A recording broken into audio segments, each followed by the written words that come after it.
Cierto día, nuestro padre mandó a hacerse una canoa. Iba en serio. Encargó una canoa especial de madera de niñátigo, pequeña, solo con la tablilla de popa, como para caber justo el remero.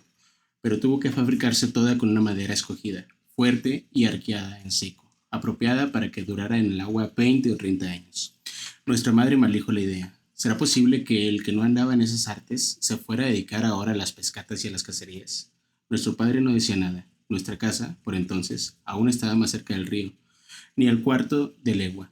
El río por ahí se extendía grande, profundo, navegable, como siempre, ancho, que no podía divisarse la otra ribera. Yo no puedo olvidarme del día en que la canoa estuvo lista. Realmente el cuento La tercera orilla del río de Yao Rosa.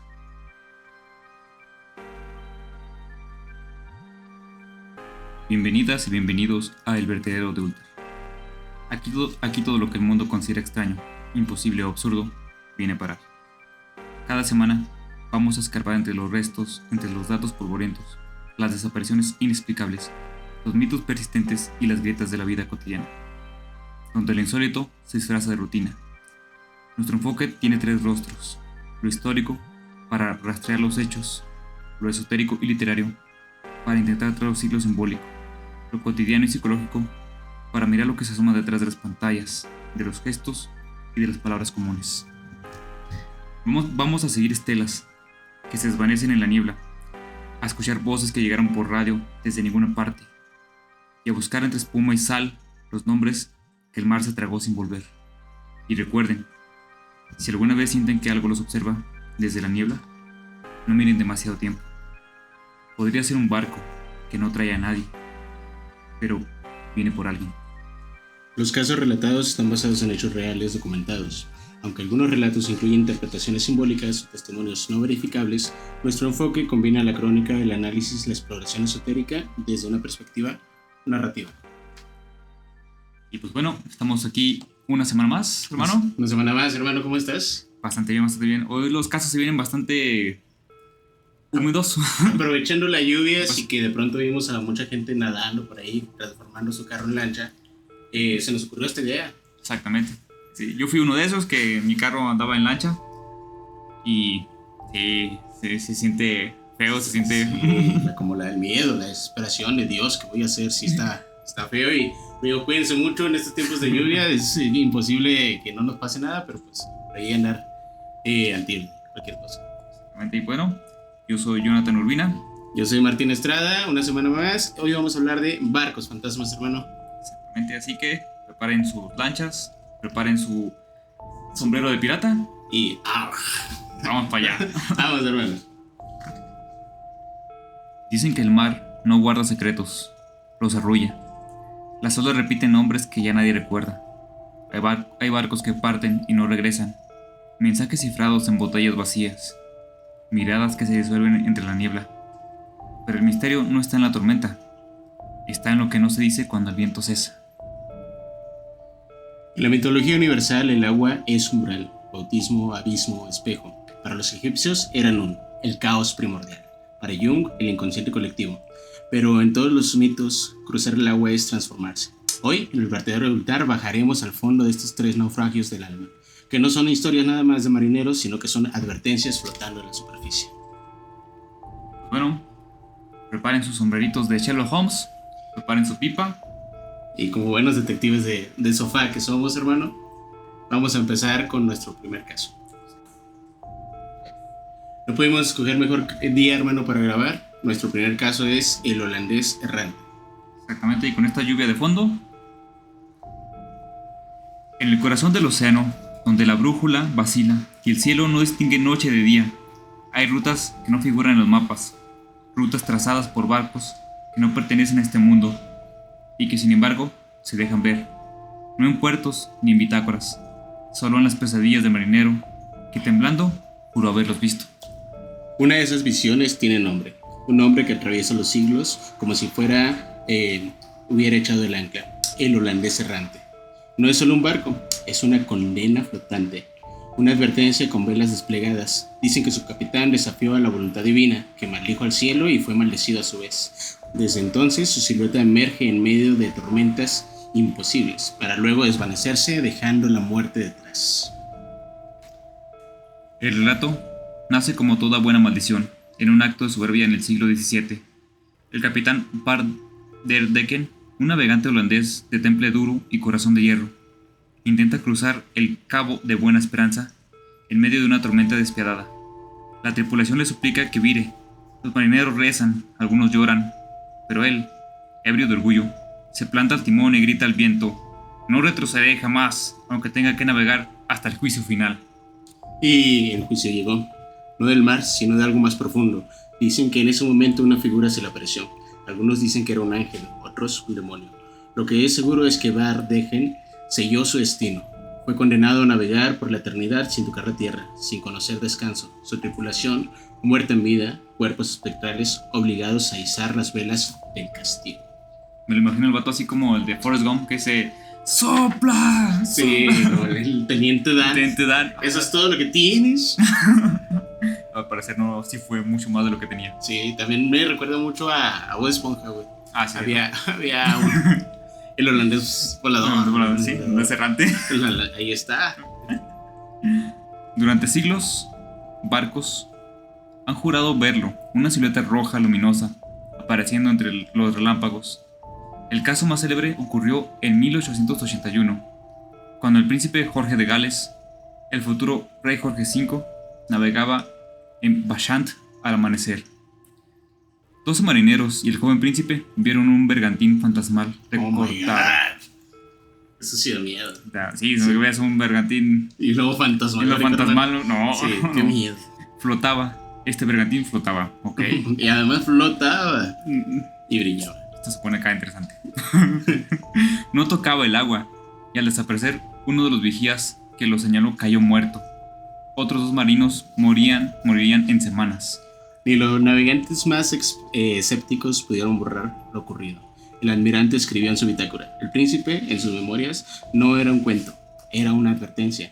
Desde entonces, el holandés errante se convirtió en parte del folclore naval, temido como presagio de la muerte. Nunca aparece en calma, solo en tormentas, solo cuando el mar decide recordarnos que no lo dominamos todo. El barco jamás fue hallado. No hay restos, ni matrícula, ni puerto. Solo relatos cruzando generaciones. A veces se dice que busca redención, otras que su tripulación debe entregar mensajes a los vivos. Pero siempre vuelve al mismo punto. El mar no olvida a quien lo desafía. Y mientras existan hombres que se atreven a gritarle al cielo que no se rendirán, el holandés errante seguirá navegando, porque no es solo una historia, es un espejo de la obstinación, del castigo, de lo que flota sin paz en los márgenes del mundo. Ahora, hermano, vamos a ver cómo podemos interpretar este lado, esta historia, que puede ser mítica, ficticia, porque realmente no hay una evidencia como tal del barco, pero la historia es real, como tal. O sea, narrativamente existe. Vamos a ver qué podemos nosotros interpretar de ahí. ¿Qué te parece? Me parece bien, hermano. Pues mira, el mar siempre ha escondido muchos secretos, ¿verdad? Y siempre ha sido fascinación para muchas personas, realmente. Muchas cosas extrañas pasan ahí, de las cuales no nos enteramos. Que también tenemos el Triángulo de Bermudas, que de eso hablaremos en otro capítulo. Así que estén atentos. Pero el mar guarda todos esos secretos. Y es lo que me parece interesante, de que cómo estas historias se han contado a lo largo de la historia, y cómo muchas de estas historias se guardan como... En ese tiempo se llamaban los alomas, que eran lo que cantaban los piratas. Ok, como corridos tumbados básicamente, piratas. Exactamente, corridos tumbados de piratas. Corridos piratas, no sé. Y muchas de estas historias eran como para asustar a los navegantes o a los piratas en sí, ¿va? De que podían encontrarse algo allá afuera que... Algo peligroso, algo... Pues es que el mar en sí mismo ya representaba un peligro. La forma comercial de transportar las mercancías que tenían ya en sí mismo representaba un peligro. Súmale el desconocimiento que se tiene en la actualidad y que se tenía entonces del mar. Exactamente. Entonces, por ahí de que un barco fantasma esté navegando y que al momento de que tú desafías el mar, este barco llega por ti. Ahí es como hay que tener más humildad, hay que ver la tormenta y arrodillarse un poquito. Exactamente. El holandés errante no es solo un barco perdido, es el símbolo del alma que se niega a soltar. Una embarcación que no toca tierra porque su capitán no aceptó el límite. Van der Decken no huyó del mar, lo desafió, y por eso fue absorbido por él. No fue destruido, fue condenado a la eternidad, a repetirse sin transformación. En términos esotéricos, Van der Decken es el ego que no se disuelve. En la alquimia sería el plomo que se resiste al fuego purificador, que rehuye a la transmutación. Él eligió mantenerse rígido enfrente del caos, por eso su castigo fue no morir, sino más bien seguir navegando. No hay nigredo, tampoco hay putrefacción que dé paso a la renovación, solo la permanencia seca, eterna y sin retorno. El barco se convierte en su propio ataúd, una tumba flotante, una carta que no cabía en la baraja. Y si habláramos en símbolos del tarot, el holandés sería el carro, invertido. Movimientos sin propósito, voluntad desbocada, dirección sin conciencia, y su tripulación, los arcanos menores, fragmentos del alma atrapados en una historia sin final. El holandés no cruzó el umbral, se quedó atrapado ahí. Es un ser liminal, no está en el mundo físico, pero tampoco está en el mundo ascendido, en la siguiente etapa de su conciencia. Es un ejemplo de lo que ocurre cuando el alma se aferra a su forma, a su identidad, a su mandato, se convierte en sombra, en leyenda y en advertencia. La tormenta que lo rodea no es solo meteorológica, es la tormenta interior, que no fue reconocida, el caos necesario, que si se hubiera aceptado habría sido transformación, pero él la rechazó. Por eso su condena no es un castigo divino, es el reflejo de su decisión interna, extendido en el tiempo como una vibración infinita. Y cuando aparece en medio del mar, rojo, luminiscente, suspendido entre relámpagos, no es un presagio ajeno, es un espejo de los que navegan sin haber renunciado, el recordatorio de que sin la muerte simbólica no hay alquimia posible, de que el verdadero infierno no es hundirse, sino todo lo contrario, no tocar fondo nunca. Quizás por eso sigue emergiendo en tormentas, porque solo cuando todo se sacude, el alma puede entrever lo que no ha querido mirar. Y si alguna vez lo ves en sueños o en el horizonte, no lo maldigas, escúchalo. Tal vez no sea él quien está perdido, sino tú. Hermano, ¿Qué fue? qué denso, carnal, qué profundidad estamos manejando acá.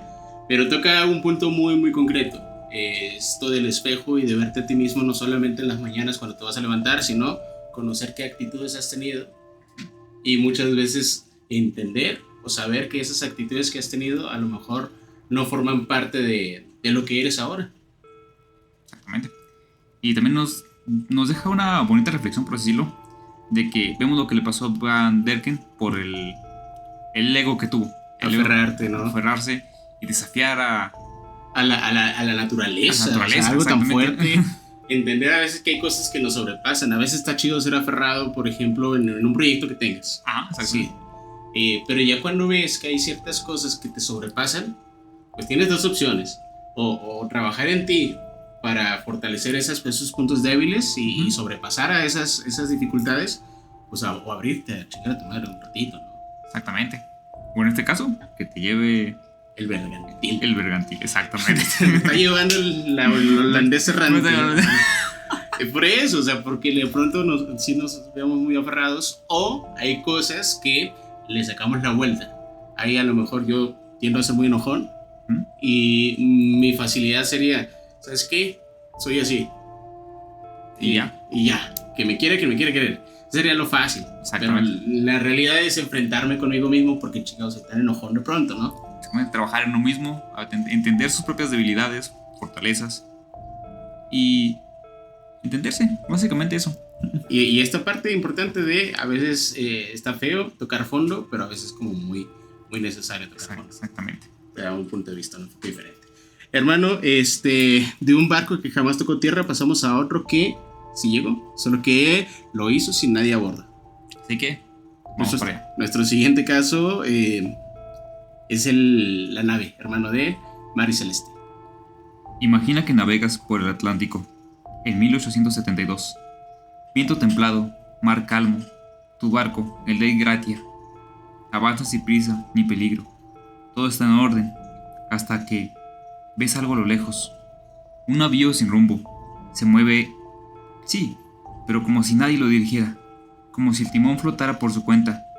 Lo alcanzas, lo abordas, y lo que encuentras es solo vacío. El barco se llama Mar y Celeste. Su casco está intacto, sus velas parcialmente desplegadas, la bodega está seca, la carga, alcohol industrial, qué chido, está en su sitio. Hay comida para 6 meses, ropa, utensilios, relojes, todo en orden, pero no hay nadie, ni el capitán, ni su esposa, hija, ni un solo marinero. La chalupa ha desaparecido, la tripulación también, sin lucha, sin sangre, sin señales, nada. Bastante tétrico, la verdad. Y con este lluviecito de fondo, suena mucho mejor. Totalmente, hermano. Un barco cruzó el océano sin almas a bordo. Y llegó. Nadie lo hundió, nadie lo dañó. Solo lo habitó el misterio. La historia comienza el 7 de noviembre de 1872, cuando el Mari Celeste zarpó desde Nueva York rumbo a Génova, cargando con barriles de alcohol. Qué chido. A bordo el capitán Benjamin Briggs, su esposa Sara y su hija Sofía, y 7 marineros, todos experimentados, todos confiables. Lo siguiente que se sabe es que el 5 de diciembre fue hallado a la deriva sin ninguno de ellos. No había daños en el casco, no hubo señales de incendio, ni de abordaje, ni de motín. La bitácora terminaba el 25 de noviembre, con una entrada común, el último registro de una jornada sin novedades. Todo indicaba que la tripulación abandonó el barco voluntariamente, pero ¿por qué? ¿Qué fuerza los hizo dejar una embarcación segura en medio del océano? Se hicieron teorías, cientos de teorías, que hubo una explosión de vapores en la bodega, que el capitán temió una fuga tóxica y evacuó el barco temporalmente. Hubo una tromba marina, a lo mejor, también es otra teoría, que la brújula falló, que confundieron la posición y creyeron estar cerca de tierra, que bajaron en la chalupa y nunca la volvieron a subirse al barco. Todas pueden ser plausibles, pero ninguna ha sido confirmada. Hubo otras ideas, aún más oscuras. Algunos hablaban de suicidio colectivo, otros de una maldición, de un grito que surgió en el fondo del mar, de un susurro que vació el barco sin tocarlo. Los marineros del Dei Gratia lo decían entre dientes: esto no es normal. Y tenían razón. Eso no va a ser normal. No. Nunca en ninguno de los casos. El caso fue llevado a juicio. No hubo culpables, como era de esperarse. No hubo hallazgos, solamente preguntas, preguntas y más preguntas. Se pagó una mínima recompensa a quienes hallaron el barco, como si se sospechara de ellos, pero pues, obviamente sin pruebas. El Mari Celeste fue vendido, remendado y devuelto al mar, pero nunca volvió a ser el mismo. Naufragó años después en otro incidente extraño. Ok. Lo cierto es que nunca se encontraron cuerpos. Nadie volvió ni una carta ni una huella. El mar se los tragó sin masticar. Y desde entonces el Mari Celeste se convirtió en símbolo del abandono perfecto, del enigma que no grita, solo se desvanece. ¿Qué, hermano? ¿Te parece si ahora pasamos a ver qué podemos interpretar de esta historia desde un análisis un poquito más simbólico? Vamos para allá. El Mari Celeste es más que un barco a la deriva. Es una forma vacía, un cuerpo sin espíritu, un testimonio flotante de lo que ocurre cuando el alma se retira. Sin violencia, sin señales, sin explicación, no hay batalla, no hay maldad visible, solo ausencia. Un hueco perfecto, imposible de llenar. Desde la mirada esotérica, el misterio del Mari Celeste no reside en lo que falta, sino en cómo falta. Todo lo físico está en su sitio, pero lo esencial ha desaparecido. Es como si la esencia hubiese sido extraída de golpe, dejando intacto el escenario. En la alquimia, eso es la disolución sin putrefacción, el sole sin coágula, el proceso ininterrumpido antes de la transmutación. Podríamos leerlo como una carta al tarot. El Mari Celeste es el ermitaño, invertido. La búsqueda de sentido que se convierte en aislamiento absoluto. Una guía que se apaga o quizás sea la luna. Símbolos turbios, caminos que se bifurcan, presencias invisibles que guían hacia el error. En ambas la verdad se vela en el reflejo. Y el peligro está en creer que lo entendemos. También se puede interpretar al alma como viajera y el cuerpo como un vehículo. En este caso el cuerpo, que es el barco, sigue navegando, pero el alma ha abandonado la travesía. El resultado es inquietante, porque el orden permanece, y es justo lo que nos descoloca. Que no haya señales de lucha, porque todo está limpio, sereno, excepto por la sensación de que algo esencial se ha ido. Es un símbolo de lo que queda, cuando lo invisible se retira, cuando el alma decide no seguir. Puede ser la metáfora de un ritual incompleto, de un despertar fallido, o de un tránsito que, por alguna razón, se interrumpió entre planos. Como si el barco hubiese cruzado una puerta, pero su tripulación no pudo volver. Y si hay una enseñanza oculta aquí, quizás sea esta, que no todo lo que está vacío está roto, y no todo lo que flota está vivo. Hermano, ¿qué qué miedo el... Y sí, y si hubiera pasado de esta forma o no, o el estar antes de una decisión importante. Yo creo que por eso da miedo a mí en lo particular me da miedo el estar antes de una decisión importante y que ambas decisiones sean buenas para ti. Exactamente. Y deja tú, esto me recuerda mucho, o sea, si nos vamos a los relatos de Lovecraft, si algunos han leído, léanlo, está chido. Esto sí lo tengo que ver. Pero Lovecraft tiene muchos monstruos que son marinos, tenemos a Cthulhu, tenemos a Dagon, ¿verdad? ¿Qué pasa cuando los protagonistas se enfrentan a estos seres mitológicos? Se vuelven locos. Se chisquean. Exactamente. Y se pierden, se suicidan, se lanzan al mar. Ven la nada como algo tan simple en comparación a estos supermonstruos que planteaba Lovecraft, ¿no? Exactamente. Y deja tú, estás en el mar. No sabemos nada del mar, no conocemos qué puede haber en el mar. Te deja pensando qué pueden haber visto estos marineros. Que les haya resultado más fácil de pronto irse en la lancha a quedarse ahí, ¿no? O sea, exactamente. Sí, porque uno cuando ve una película de miedo lo juzga a los protagonistas y dices, qué tonto eres, ¿por qué tomas esta decisión? Pero tú cuando ves una cucaracha que vuela, lo más sensato es quemar la casa, exactamente, cambiarte de nacionalidad, tono de piel, todo. Salir del planeta, la china, sí. Lo entiendo. Cuando ves una araña también pasa lo mismo.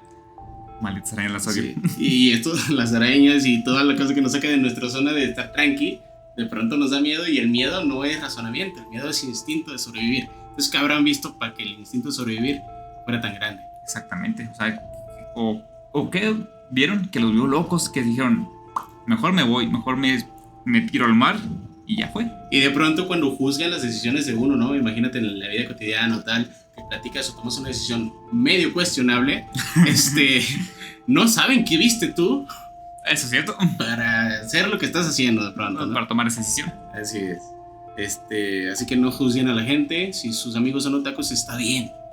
Tenemos derecho a ser nosotros mismos, a ser libres. Exactamente. También si son buchones, también está bien. Si juzguenlos, no se crean. Y si son otakus, báñense, no pasa nada, o sea, no pasa nada. Y si no te quieres bañar, báñate. Báñate, sí, por favor. ¿Qué te parece, hermano? ¿Pasamos al siguiente caso? Vamos para allá. Silmario Celeste nos mostró lo que queda cuando el alma se retira en silencio. Lo que viene ahora es distinto. Aquí no hay ausencia tranquila. Hay gritos y hay muerte. Oh my god. Nuestro siguiente caso no se desvaneció, estalló. Y lo que dejó atrás no fue un enigma sereno, sino fue una advertencia de que todavía puede arder algo. El caso 3 nos habla de el SS Ourang Medan, el barco que habló desde la muerte. Ok. Junio de 1947. El mundo aún huele a pólvora y secretos. La guerra ha terminado oficialmente, pero en las rutas del estrecho de Malaca, una de las arterias marítimas más transitadas del planeta, algo se cuela por frecuencias. Un mensaje confuso, inquietante, un SOS. Todos los oficiales, incluido el capitán, muertos, yacen en la sala de mapas, y en el puente posiblemente toda la tripulación muerta. Yo muero. Luego, silencio, y después una frase final, helada como un cuchillo de niebla. Yo muero. Quien lo envió lo hizo desde un barco con nombre e indicio. Ourang Medan, el nombre de Medan. Las autoridades no sabían cómo responder. Nadie reconocía el barco. No aparecían registros oficiales. Y sin embargo, la señal era real. El navío Silver Star, que se encontraba cerca, decidió buscarlo y lo encontró a la deriva, en completo silencio, con las velas caídas y algo más. El abordaje fue rápido, pero lo que encontraron a bordo fue el horror. Toda la tripulación del Ourang Medan estaba muerta. Cuerpos esparcidos por la cubierta, los ojos abiertos, las bocas congeladas en expresiones de terror indescriptible. Algunos señalaban algo invisible, otros, con los brazos en alto, parecían haberse defendido de la nada. No había heridas, no había sangre, no había signos de violencia, solo rigidez, piel lívida, olor a muerte sin explicación. E incluso el perro a bordo yacía muerto, con los dientes expuestos en un gruñido post-mortem. El equipo del Silver Star no entendía qué podía haberlos matado. y entonces vieron el humo. Venía de la bodega número 4. No era mucho, pero suficiente para alarmarlos. Intentaron preparar el remolque para sacar el barco de ahí, pero antes de que pudieran hacer nada, la explosión los obligó a huir. El Urang Medan estalló, se partió en llamas, se hundió con todos sus secretos. Nadie volvió a ver esa nave. No hubo más señales, y lo peor, al revisar los registros internacionales, el Urang Medan no existía. No tenía bandera, no tenía matrícula. Era, según, papeles de un fantasma. El caso fue registrado por periódicos de Holanda y Malasia, más tarde por publicaciones en Estados Unidos. En 1952, la Guardia Costera de Estados Unidos lo incluyó en sus proceedings, pero al investigar, nada encajaba. Nadie sabía de dónde había zarpado, ni qué transportaba, ni qué estaba a bordo, ni quién estaba a bordo. Se dijo que llevaba armas químicas, nitroglicerina, ácido sulfúrico, que era parte de una operación secreta. Otros hablaban de un cargamento oculto del Escuadrón 731 japonés. Algunos lo ligaron a experimentos con gas nervioso, otros a lo inexplicable. Porque el terror en sus rostros no era del gas ni del fuego, era un miedo ancestral, como si hubieran visto algo que no podían entender del todo. Algo que tampoco se puede nombrar y algo de lo que tampoco se puede volver. Y así terminó la historia. Un barco surgido de la niebla, hablando desde la muerte, luego fuego y luego silencio. Pasamos con esto, hermano, a la interpretación que tenemos acá, la interpretación simbólica. Vamos allá, porque esto está hardcore. El Urang Medan no es solo una historia de muerte en alta mar, es la materialización del terror puro, el que no deja huellas visibles, pero se imprime en el rostro, como una máscara de espanto eterno. Su aparición y su desaparición no fue un accidente, fue un acto simbólico, una irrupción, un mensaje, como si el barco hubiera cruzado un umbral prohibido y hubiera visto lo que no debería verse. Esto es un caso de ruptura del velo sin preparación espiritual. No hubo ninguna guía ni tampoco ninguna intención de despertar, solo exposición brutal. Lo que se cruzó con el barco y lo que lo tocó fue una verdad demasiado grande para la consecuencia y la conciencia humana. Y por eso no lo comprendieron, solo le temieron y solamente murieron al ver esa revelación. En términos alquímicos, el Urang Medan representa el fuego sin contención, la fase de combustión interna desatada, sin haber hecho antes el solve et coagula. No fue una transformación, fue una implosión. El azufre sin mercurio, la conciencia violenta sin forma. El alma que no se purificó, solo ardió. Y si lo leyéramos del tarot, en este caso es la torre en su manifestación más literal, una estructura colapsando por una energía que la trasciende, una explosión que no destruye por el castigo, sino más bien por el exceso de la verdad. Todo lo que derrumba no es la maldad, sino la sobrecarga del consciente o del inconsciente colectivo, mejor dicho. El hecho de que el Urang Medan no aparezca en los registros no lo debilita, sino lo refuerza. No es un barco concreto, es un símbolo flotante. Representa todo lo que fue borrado, ocultado y censurado. Es el archivo perdido, el secreto que no se puede contar, el evento que fue y que no fue. Y quizá por eso explotó, porque aquello que no puede integrarse termina por destruir el recipiente que lo contiene, como un alma que no soporta la visión de sí misma. El Urang Medan es, en última instancia, la advertencia más peligrosa. No todas las puertas deben abrirse y no todo lo que habla quiere ser escuchado. Hermano, no te quieras comer el mundo a veces. Exactamente. A veces está bien no revisar el celular. ¿Para qué te quieres enterar? Exactamente. Que busca encuentra, hermano, y si tú no quieres encontrar, no busques. No busques, exactamente. Sí. Y a veces, tal vez como en este caso, eso te encontró a ti también puede ser. Sí, que a veces es inevitable, ¿no? O sea, yo voy por aquí pasando y llega una verdad y se acabó. ¡A la madre! ¿Por qué? Yo no estaba preparado para esto. Por eso también es importante siempre, de pronto, abordar la partecita incómoda que tenemos de nosotros mismos para con las personas. El Yona me cae bien gordo. ¿Por qué me cae bien gordo el Yona? ¿Qué tiene el Yona? Que me molesta, no sé si me explico, pero realmente no lo tienes tú. Está en uno, puedes decir. Sí, uno es el chisqueado de repente. Pero también, o sea, viéndolo como un caso, qué miedo, imagínate, si en el otro desaparecieron porque vieron algo En este caso, la expresión física ya está ahí. Exactamente. Aquí tengo, puede ser dos teorías que estamos viendo, ¿va? La primera es como un poco más factible, por decirlo, o una teoría más, dado a la Guerra Fría, ¿va? Porque recordemos que fue justo cuando se acabó la guerra, ¿va? Que el mundo estaba por... Y recordemos que cuando se acaban las guerras no terminan del todo. Siempre están ahí vestigios de que están ahí. Sí, una ruptura amorosa sigue, imagínate una guerra, es como exactamente. Sí, totalmente. Exactamente. Entonces, sí creo factible esto que llevaran algún, puede ser un gas nervioso, un arma química y todo eso, que al momento de que se les salió, se les escapó. Se les escapó en ese punto. ¿Verdad? Y recordemos qué pasa con los gas nerviosos, o sea, te vuelven loco, te hacen ver cosas que no son, alucinas y todo eso, y puede haber sido eso.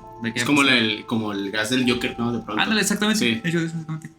Y pudo haber sido eso. Y de que el barco haya explotado así de la nada, pudo haber sido una forma de encubrir todo eso, ¿va? Porque recordemos que el barco no estaba documentado en ningún lado.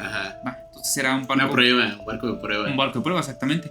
Pero imagínate, eso da más miedo, o sea, pensar que un país con los medios suficientes para poder hacer esto, lo haga. Exactamente. O sea, imagínate que te usen como prueba de un arma química y no hay registro porque pues esto está mal, evidentemente está mal, ¿no? Y dijeron, entonces, ¿qué? Ya nos van a descubrir, explota el barco. Sí, nos fuimos, desaparecimos, aquí explotamos todo, pero queda un poquito también para la especulación, la historia y sobre todo para el miedo. Hay una película muy buena, recuerdo vagamente, si no ahorita lo ponemos en los comentarios, que se llama, o por ahí en algún lugar, El Barco Blanco. Barco Blanco, me suena así. La premisa va de que una muchacha va a un barco y de pronto en el barco encuentra como un asesino que la va persiguiendo por todo el barco. Ya sé cuál dice, sí. Sí, con un hacha. Que cada vez que hay como un loop en el barco y se va repitiendo todo. Sí, muy buena la película, véanla de pronto si quieren asustar un ratito, de pronto están aburridos, El Barco Blanco, si no de todos ahorita lo ponemos por acá. Y esto me va a otra teoría. Ok. Más acá, más teórica. Más teórica, bueno, más paranormal, por decirlo. Ok. Igual, ¿para quién? Paranormal. Ok. Igual, me voy con lo mismo lo que pasa en el mar. Ok. Me gusta mucho Lovecraft y Lovecraft tiene muchos monstruos marinos, como lo repetí hace rato. Entonces, este sí da un poco más de miedo, porque igual, recordemos, historias de los marinos antiguos, que había sirenas, que había, serpientes de marinas gigantes, enormes. Exactamente. Monstruos marinos, bien dicho totalmente. Exactamente, entonces, que uno de estos, seres, una sirena o algo así, que les haya cantado su canción y se haya llevado sus almas, así porque sí, realmente. O sea, la posibilidad está ahí porque sabemos que los mares son uno de los lugares de la Tierra que han sido menos explorados, incluso en comparación con el espacio, con el universo, porque es difícil, o sea, y porque no hay feria para explorar ese tipo de lugares. Exactamente. Es muy difícil llegar al fondo y realmente esconde demasiados secretos el mar. O sea, y qué bueno de pronto que no estemos tan cerca del mar. Hablando de estos temas, yo nunca hasta este momento le había tenido un terror al mar. Exactamente. Porque de pronto ahí hay cosas que de pronto está chido que vivamos en Durango donde no tenemos más cerca. Pero se inunda. Bueno, sí es cierto, va. Imagínate que salga una sirena por ahí. Una sirena de alcantarilla. La madre, qué miedo. Una sirena de acá de la colonia. De la colonia, De la colonia del Ciprés. Qué miedo. Está bien, digo. Pero ¿cómo dirías esa sirena? Ya te la sabes. No te la sabes, carnal. Ahora. Pásame la hora. ¿Qué hora traes, carnal? ¿Tienes un madre por prestes? No tengo nada. Yo no sé ni quién soy ni a dónde voy. Hermano, vamos cerrando programa. Fíjate qué curioso, empezamos el programa y empezó a llover. Exactamente. Vamos cerrando como si estuviéramos navegando este mar de vida y dejó de llover. Exactamente, como si la tormenta hubiera pasado. Sí, y realmente ya pasó. Ahorita nos toca ir a la lancha, ¿no? A ver si no se nos inundó acá. Así que cuidado con las sirenas. 3 casos, 3 sombras que se alejan en la niebla. Un capitán que desaparece entre velas inmóviles. Un submarinista que cruza un umbral sin retorno. Un marinero que reina eternamente.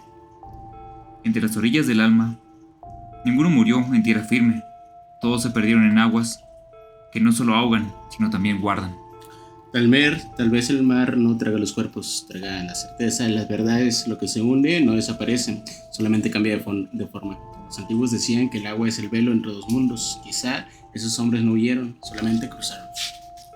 En cada historia el océano fue testigo. Las brújulas se rompieron, las señales se borraron, pero algo quedó. Un eco, un gesto, una canoa que no toca la orilla, como si el alma al rozar el agua recordara lo que nunca debe olvidar. Y si el mar fuera un espejo, uno que no refleja lo que somos, sino más bien lo que ya fuimos, y si no le tememos al abismo, sino a reconocer nuestro reflejo en él. Qué profundo, hermano. Como el mar. Como el mar. Como el mar azul. Azul. Como tu mirada, hermano. Ay, Dios. No, azul, no. Precisamente es que como la conclusión de este programa, el agua simboliza un montón de cosas, en este caso simboliza la transformación, o como de pronto también nosotros no somos el mismo, somos la misma persona, vamos fluyendo, vamos cambiando de pronto. Hay cosas que nos gustan, si hay cosas que no te gustan de ti, aprende a vivir con ellas o cámbialas. Exactamente. Y también el agua representa el miedo que tenemos a lo desconocido, miedo que tenemos a las cosas inexplicables, a todo aquello que no entendemos, que está escondido y que nos da miedo revelar, por así decirlo. Y a veces es más interesante, como lo vimos en alguno de los casos, simplemente que no veamos más allá de él. Exactamente. Si de pronto me da miedo, está bien así. Por algo tengo miedo y a veces no es necesario enfrentar todos tus miedos, a veces es necesario simplemente conocerlo, respetarlo y aquí nos fuimos, desaparecimos, no vale que digan, aquí corrió. Que quedó, exactamente. Y recordemos, como dijo Lovecraft, el miedo es el sentimiento más humano y el primer sentimiento que ha tenido el ser humano a lo largo de su evolución. Y algo que nos llama la atención, que nos atrae y que nos tiene aquí en este podcast semana con semana. Esto fue El Vertedero de Ultar. Gracias por embarcarse con nosotros en estas corrientes donde la lógica se hunde, los recuerdos flotan y las almas siguen navegando. La próxima vez, si ves una silueta en la bruma, que escuches un lamento entre las olas o que en el horizonte te aparezca un barco inquietantemente familiar, pregúntate si estás viendo un fantasma o solo alguien que aún no ha regresado. Hermano, con esto nos despedimos. Nos vemos la próxima semana con un nuevo programa, nuevo programa. Yo fui Martín Estrada, un gusto estar con todos ustedes hablando de todos estos temas de misterio, de miedo y un poquito de comedia.